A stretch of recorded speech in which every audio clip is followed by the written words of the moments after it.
కడప గుండెల్లో ఒకప్పుడు వేలాది మంది విద్యార్థులకు విద్యాబుద్ధులు నేర్పిన సిఎస్ఐ స్కూల్ ప్రాంగణం ఇప్పుడు అక్రమార్కుల కబంధ హస్తాల్లో చిక్కుకుందా? విద్యాదానానికి కేటాయించిన భూమి నేడు వాణిజ్య సముదాయ నిర్మాణానికి వేదికగా మారింది. రెవెన్యూ, మున్సిపల్, విద్యాశాఖ అధికారుల మౌనం దేనికి సంకేతం? 80 లక్షల ముడుపులు, అధికార పార్టీ నేతల అండ, వీటన్నిటి వెనుక ఉన్న అసలు రహస్యం ఏంటి? కడప నగర ముఖచిత్రాన్ని మార్చేస్తున్న ఈ భూ కుంభకోణంపై ప్రైమ్ నేను అందిస్తోన్న ప్రత్యేక కథనం.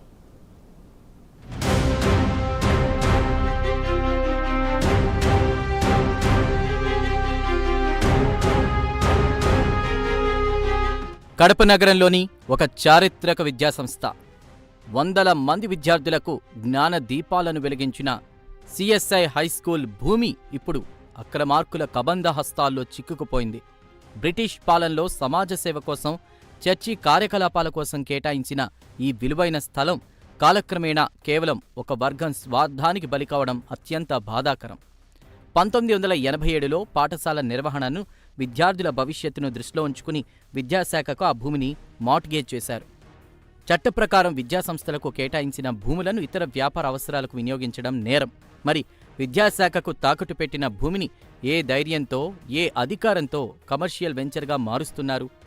ఒక బిషప్కు సినాడ్ ఆమోదం లేకుండా భూములను విక్రయించే అధికారం ఎక్కడిది? సొసైటీ బైలాలో లేని అధికారాలను అక్రమ రిజిస్ట్రేషన్ల ద్వారా చెలాయిస్తూ ప్రభుత్వ భూమిని ప్రైవేట్ ఆస్తిగా మార్చడం వెనుక ఉన్నటువంటి చీకటి ఒప్పందాలేంటి?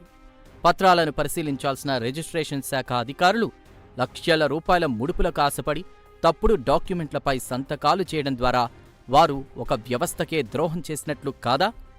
ఈ ప్రశ్నలే ఎక్కువగా వినిపిస్తున్నాయి.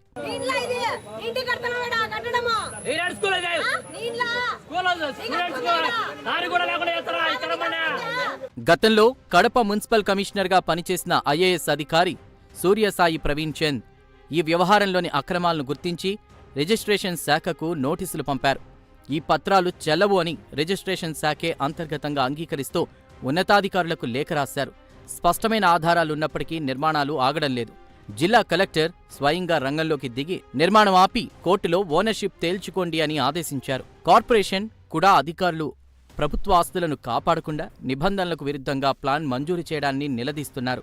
అక్రమ నిర్మాణాన్ని చూస్తూ కూడా మౌనంగా ఉండడం, నిబంధనల ప్రకారం అసెస్మెంట్ నంబర్ ఒకచోటే ఉంటే నిర్మాణం మరోచోట మెయిన్ రోడ్డు వైపు జరుగుతున్న చర్యలు తీసుకోకపోవడం వెనుక రాజకీయ ఒత్తిళ్లు ఉన్నాయి అన్నది ఆరోపణ.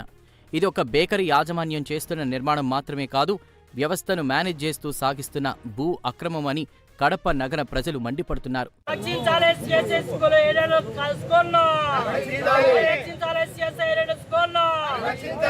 కడప రాజకీయాల్లో 80 లక్షల వ్యవహారం సంచలనం సృష్టిస్తోంది. స్థానిక ప్రజాప్రతినిధికి 80 లక్షలు ఇచ్చామని ఒక పాస్టర్ బహిరంగంగా చెప్పడం, మరుసటి రోజే ఆ మాటను వెనక్కి తీసుకోవడం, దీని వెనుక పెద్ద డ్రామా నడుస్తోందని సందేహిస్తున్నారు. అధికారులకు కూడా ముడుపులందాయని, అందుకే వారు ఈ అక్రమ నిర్మాణాన్ని చూసి చూడనట్లు వదిలేస్తున్నారని ఆరోపిస్తున్నారు. స్థలం అన్యాక్రాంతం అవుతుంటే పాస్టర్లు చేస్తున్న ఉద్యమం నిజమైనదేనా, లేక అందులోనూ వాటాల కోసం జరుగుతున్న పోరాటమా అని మరికొందరి ప్రశ్న. 50 కోట్ల విలువైన స్థలాన్ని తమ గుప్పెట్లోకి తీసుకోవాలని బేకరీ యాజమాన్యం ప్రయత్నిస్తోందని వాదించేవారున్నారు. ఫిర్యాదులొస్తున్నా, పత్రాలు సరిగా లేకపోయినా, వేకెంట్ ల్యాండ్ ట్యాక్స్ కట్టకపోయినా ప్లాన్ మంజూరు చేశారంటే ఆ 80 లక్షల ముడుపుల ప్రభావం బలంగా ఉందని ఓపెన్గా మాట్లాడేసుకుంటున్నారు. 148 సంవత్సరాల సుదీర్ఘ చరిత్ర కలిగినటువంటి, ఎంతోమందిని ఉన్నతంగా విద్యావంతం చేసి ప్రముఖులు చేసినటువంటి కడప నగరంలో నడిపడినటువంటి సిఎస్ఐ ఎడెడ్ హై స్కూలు ఇవాళ క్రమంగా నిర్వీర్యం చేసే పరిస్థితికి దిగజారడం అత్యంత దారుణమైన అంశం. సిఎస్ఐ స్కూల్ గేటు ముందర నుంచి స్కూల్లోకి తరగతి గదుల్లో పోయే దారిని సైతం ఇవాళ కబ్జా చేసి అక్కడ అక్రమ కట్టడాలు నిర్మిస్తూ కమర్షియల్ కాంప్లెక్స్ను ఈ ఎయిడెడ్ స్కూల్లో గవర్నమెంట్ ప్రాపర్టీగా, ప్రజల ఆస్తిగా ఉన్నటువంటి ఎయిడెడ్ విద్యా సంస్థలో అక్రమంగా నిర్మాణాలు చేపడుతూ ఇవాళ బిషప్ గారు కావచ్చు, బిషప్ సంబంధించినటువంటి లీజుకి ఇచ్చినటువంటి మయూరు సంబంధించిన యాజమాన్యం కావచ్చు, ఇవాళ అక్రమ లీజులు, అడ్డగోలు లీజులతో, సబ్ లీజులతో ఇవాళ హై స్కూల్ ప్రాంగణాన్ని ఇవాళ కమర్షియల్గా చేస్తూ ఇవాళ పందికొక్కులా పంచుకు తినే కార్యక్రమాన్ని శ్రీకారం చుట్టడం అత్యంత దారుణమైన అంశం. విద్యాశాఖకు మార్టిగేజ్ చేసిన స్థలంలో వాణిజ్య సముదాయాలు వెలుస్తుంటే సంబంధిత విభాగం అధికారులు పట్టించుకోవడం లేదు. విద్యాశాఖకు ఆ స్థలంపై హక్కులున్నప్పుడు అక్కడ జరుగుతున్న అక్రమ నిర్మాణాలను అడ్డుకోవాల్సిన బాధ్యత లేదా అన్నది కొందరి ప్రశ్న. ముడుపులు చేరడం వల్లే విద్యాశాఖ ఇటు చూడడం లేదనే విమర్శలు బలంగానే ఉన్నాయి. ప్రభుత్వ ఆస్తులను కాపాడాల్సిన రెవెన్యూ, మున్సిపల్, విద్యాశాఖలు ఒకేసారి మౌనం వహించడం సందేహించాల్సిందేనని చెబుతున్నారు. ఒక భారీ కుంభకోణం జరుగుతోందని, ఇందులో కింది స్థాయి నుంచి పై స్థాయి వరకు అందరూ భాగస్వాములేనని అనుమానిస్తున్నారు.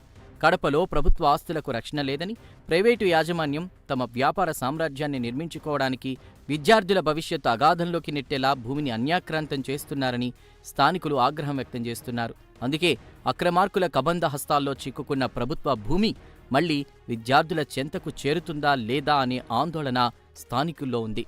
ఇవాళ కోర్టుల నుంచి ఆర్డర్లు తీసుకొచ్చినామని చెప్పి, లేకపోతే అడ్డగోలుగా మాకు అనుమతులు అని చెప్పి దొంగ సర్వే నెంబర్లు ఇక్కడ చూపించినప్పటికీ డోర్ నెంబర్లు అక్కడ ఆకాశవాణి పక్కన బిషప్ ఇంటి పక్కన ఒక డోర్ నెంబర్తో పర్మిషన్ తెచ్చుకొని ఇక్కడ స్కూల్ కాంపౌండ్ ఎక్కడే కానీ రికార్డెడ్గా సిఎస్ఐ ఎయిడెడ్ స్కూల్ అనేది మెన్షన్ చేయకుండా ఆ స్కూల్ ప్రాంగణంలో ఆట స్థలంగా కావచ్చు, ఇక్కడ స్పేర్గా ఉన్నటువంటి భవిష్యత్తులో అవసరాల రీత్యా తారత గదులు ఇట్లా నిర్మించుకునేందుకు అవసరమయ్యే స్పేస్ అంతా కూడా ఇవాళ కమర్షియల్ చేసుకుంటే ఇవాళ అడ్డగోలుగా ఇవాళ దందా చేసేదానికి, దోచుకునేదానికి ఇవాళ శ్రీకారం చుట్టడం అత్యంత దారుణ అంశం.